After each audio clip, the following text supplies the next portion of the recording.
My toxic Aunt Karen stood on my driveway, smirked in my face, and whispered, "The adults are in charge now, boy. Pack your things." She had just used my mother's sudden death to bully me out of my own inheritance, moving her pregnant daughter into my house. She thought she had won.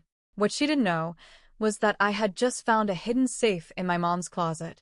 And inside that safe was a paper trail that wouldn't just take my house back, it would utterly destroy her entire life. If you've ever had to deal with entitled, greedy family members who think they can walk all over you because you're quiet, hit that like button, subscribe, and buckle up. Because today's story is a masterclass in why you never mess with the person who keeps receipts. Let's get into it. To truly understand the absolute audacity of what my Aunt Karen did, you have to understand the dynamic of my family. Karen was my late mother's older sister, and for as long as I can remember, she was the undisputed golden child. Karen was the kind of person who could walk into a room, demand the world on a silver platter, and somehow make everyone else feel guilty for not giving it to her. While Karen spent her life chasing status and manipulating people, my mom was the exact opposite. My mom was the one who actually did the hard work. She was quiet, deeply kind, and hated drama more than anything. 10 years ago, when my grandparents passed away, Karen showed her true colors for the first time. She ruthlessly manipulated the estate execution, twisting arms and weaponizing guilt until she walked away with a staggering 80% of the total inheritance. She left my mom with virtually nothing. Did my mom drag her to court? No. She swallowed her pride, looked me in the eyes, and said, "Living well is the best revenge." My mom took 2 exhausting jobs, saved every single penny, and worked herself to the bone. And against all odds, she bought a gorgeous, historic 4-bedroom house in a booming, wealthy suburb of Cancer. The moment I got the news, I didn't even hesitate. I was 24 at the time, living and working a corporate job in Chicago. I quit my job, packed up my life into a few boxes, and moved back down to Atlanta. For over a year and a half, I became her full-time caregiver. If you have ever watched someone you love fade away from cancer, you know it is a visceral, agonizing kind of heartbreak. I watched the strongest woman I knew turn into a ghost. I spent my nights staying awake just to listen to her breathe, changing her medication, holding her hand when the pain became too much to bear. It was, without a doubt, the hardest, most emotionally draining thing I have ever done. But before she passed away 8 months ago, my mom did one final thing. She knew exactly what kind of vultures lived in her family. She made sure her will was absolutely ironclad. The house, her life savings, every piece of jewelry, and all her personal belongings were left entirely to me. I was named the sole executor of her estate. The day after the funeral, I was sitting in my mom's kitchen. The house felt violently empty. My mom's ashes hadn't even been placed into the formal urn yet. They were still sitting in a temporary container on the counter. My eyes were bloodshot, and my chest felt heavy with a grief I couldn't shake. Then my phone rang. It was Karen. She didn't ask how I was holding up. She didn't offer her condolences. She didn't even drop a fake, "I'm sorry for your loss." Instead, her voice was sharp, clinical, and completely devoid of empathy. "Opie," she said, her voice dripping with artificial authority. "Now that your mother is gone, that big 4-bedroom house is way too much space for a single, 26-year-old boy. My daughter Emily just got married and she's pregnant. They need a proper family home. So, I've decided we're going to move Emily and her husband into your mom's house next month." A wave of pure disgust washed over me. I felt the heat rising on my neck. I gripped the phone tightly, looked over at my mom's ashes, and said flatly, "No, Karen. The house is mine. It was left to me in the will. If Emily needs a place to live, she can rent an apartment like everyone else." Karen actually laughed. It was a cold, condescending chuckle that sent shivers down my spine. "Oh, honey," she sneered. "That little will doesn't actually matter. I am the oldest surviving sibling. Family property stays under the control of the family elders. I've already told Emily she can start packing her boxes. Don't make this difficult." And then she hung up on me. Over the next 3 weeks, my life turned into a living nightmare. Karen didn't just stop at that phone call. She mobilized a full-scale smear campaign. She rallied my entire extended family against me. Suddenly, my phone was a war zone of nonstop notifications. Nasty, vitriolic text messages flooded in from uncles I hadn't seen in years, cousins, and even distant relatives I barely knew. They called me greedy. They called me selfish. One uncle texted me saying, "You are a horrible, ungrateful son. You are disrespecting your mother's memory by hoarding a massive house all to yourself while your pregnant cousin has nowhere to go." The stress was suffocating. I couldn't even mourn my mother because I was constantly defending her legacy from her own bloodline. But Karen pushed it a step too far. She mailed me a document. It looked official. It was a notarized eviction and transfer notice, demanding that I vacate the property within 30 days. I looked closely at it. The formatting was off, the legal jargon was messy, and it became blindingly obvious. Karen had literally downloaded a template off Google, filled it out herself, and paid some shady notary to stamp it to scare me. She was trying to illegally evict me from a home I legally owned. A few days later, I was in my mom's old office, packing up her paperwork. My hands were shaking from the sheer exhaustion of the family harassment. I went into her closet to move some clothes, and there, buried beneath a pile of old winter blankets, I found a heavy, black, fireproof safe. I knew where my mom kept her emergency keys. I grabbed the spare, unlocked the safe, and pulled out a thick, legal-sized folder. Across the front, written in my mom's neat, precise handwriting, were the words, "Karen's Financial History." As I opened it and started reading, my jaw literally dropped. My mom might have hated drama, but she was incredibly smart. She had kept a meticulous, bulletproof record of everything Karen had done over the last 5 years. It turned out that while Karen was busy playing the high society, wealthy matriarch to the family, she had fallen into catastrophic financial ruin. Her lifestyle was an illusion. She had a severe shopping addiction, had made disastrous investment choices, had defaulted on 2 separate mortgages, and opened up multiple credit cards under completely fake names. To top it all off, she owed the IRS over $120,000 in back taxes. But the real bombshell, the absolute golden ticket, was at the bottom of the folder. To keep her fake, luxurious lifestyle afloat, Karen had secretly begged my mom for money over the years. She had borrowed a whopping $80,000 in cash. But my mom wasn't foolish. She had made Karen sign official, legally binding, notarized promissory notes. The agreement stated that Karen was required to pay the $80,000 back the exact moment my grandparents' estate was liquidated. Karen, of course, never paid back a single dime. Instead, she had pocketed her 80% inheritance, ignored my mom, and to cover her tracks, Karen had actually forged my mom's signature on a fake document claiming the entire $80,000 debt had been forgiven. The very next morning, I took the entire folder, along with the fake eviction notice Karen had sent me, to a high-powered local estate and pro-pert lawyer. I sat across from him in his sleek, glass-walled office, watching his face as he reviewed the documents.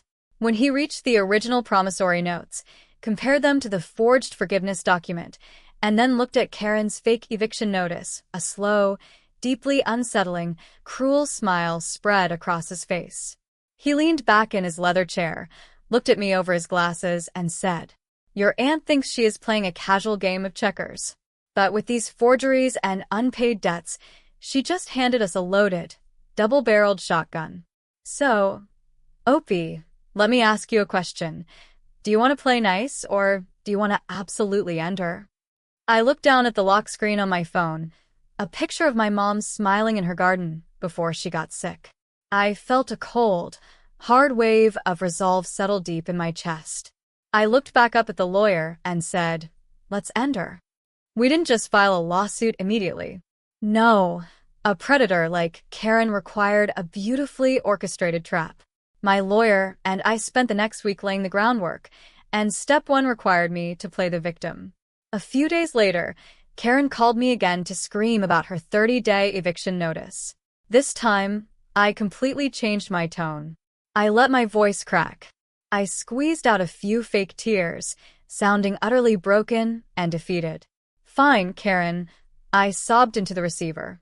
"You win. Everyone in the family is furious with me, and I just can't take the stress anymore. I'm too tired to fight you. Emily can have the house. I'll pack my things and move into a tiny apartment across town." I could practically hear Karen's smug, arrogant grin through the phone line.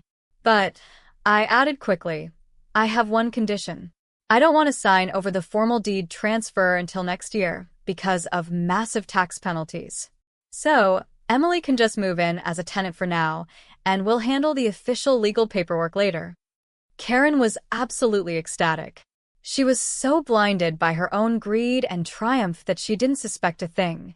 She immediately ran to the rest of the family, bragging about how she had schooled me and put her weak nephew in his place. Within a single week, my cousin Emily and her deadbeat husband packed up their things and moved into my mom's beautiful, historic home. Karen personally drove the giant yellow moving truck.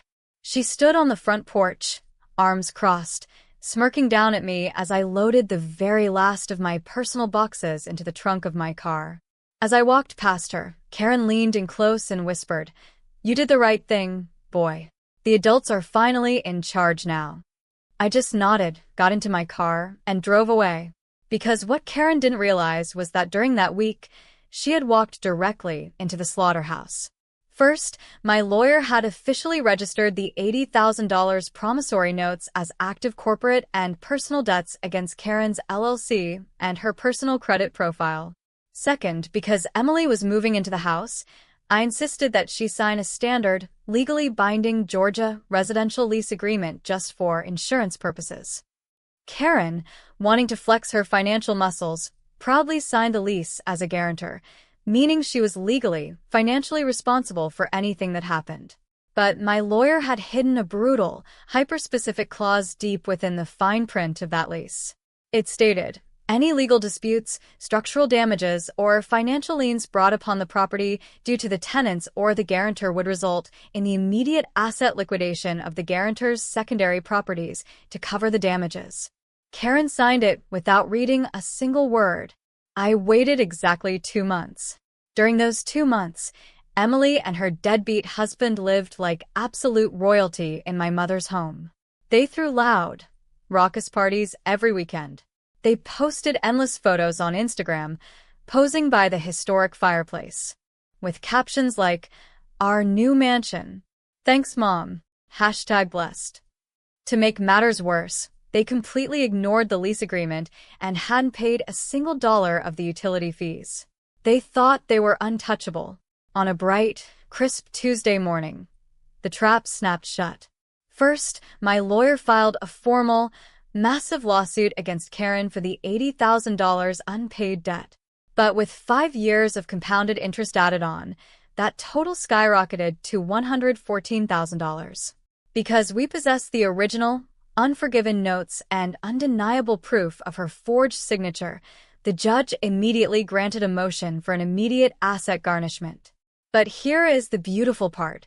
Because Karen had been dodging her own creditors for years, she had recently started listing my mom's address as her primary contact point on several financial documents to hide. So, every single legal summons, debt collection notice, and terrifying IRS audit letter didn't go to her house. They were routed directly to my mom's house. I also personally called the 3 major private debt collection agencies Karen had been evicting for years. I gave them her exact, verified location, her luxury car details, and told them she was currently acting as a financial guarantor for a high-value estate. On Friday afternoon, the grand finale began. I drove down to my mom's neighborhood, parked my car directly across the street, popped my seat back, and took a slow sip of a large iced coffee. I had a front row seat to the destruction. At exactly 2 p.m., a massive tow truck pulled into the driveway. Within 2 minutes, the repo man hitched up Karen's beloved, ultra-luxury SUV. Emily ran out of the front door, screaming at the top of her lungs, waving her arms.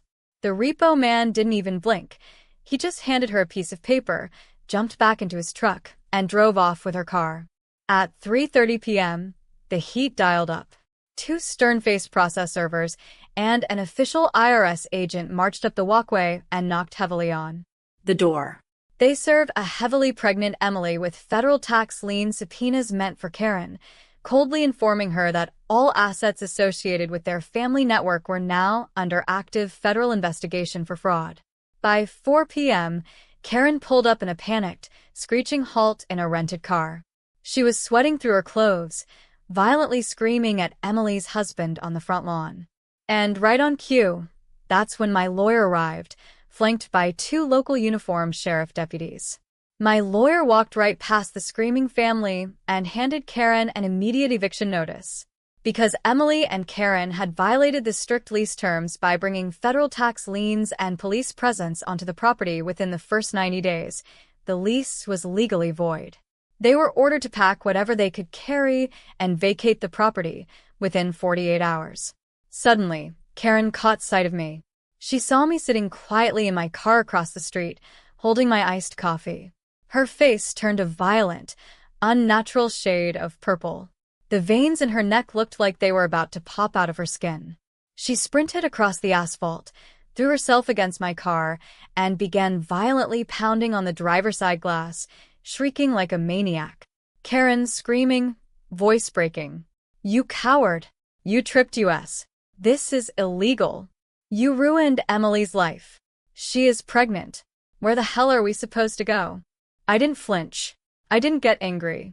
I slowly rolled down my window just a single inch, looked her dead in her wild, bloodshot eyes, and smiled. Karen screaming, voice breaking. "You coward! You tripped us! This is illegal! You ruined Emily's life! She is pregnant! Where the hell are we supposed to go?" I didn't flinch. I didn't get angry. I slowly rolled down my window just a single inch, looked her dead in her wild, bloodshot eyes, and smiled. The fallout was absolute poetry. Karen tried to countersue me, but the judge practically laughed her out of court. The investigation into her forged signatures triggered a deeper look into her past fraud, forcing her to declare Chapter 7 bankruptcy. Her own suburban home was foreclosed on just 2 months later. Emily and her husband had to move into a cramped, one-bedroom trailer owned by his parents. The perfect mansion life Karen planned vanished overnight. As for the extended family, who called me greedy, they went dead silent. A few uncles tried to text me to apologize for the misunderstanding, but I blocked every single one of them. Today, I am back in my mom's house. I used the money recovered from Karen's liquidated assets to pay off the remaining mortgage entirely. The house is 100% mine, debt-free and peaceful. I even replanted my mom's favorite white roses in the garden. If this story gave you chills and proved that karma always keeps receipts, smash the like button. Drop a comment below and tell me, what's the most satisfying revenge you've ever witnessed? Don't forget to subscribe for more stories just like this one. See you in the next video.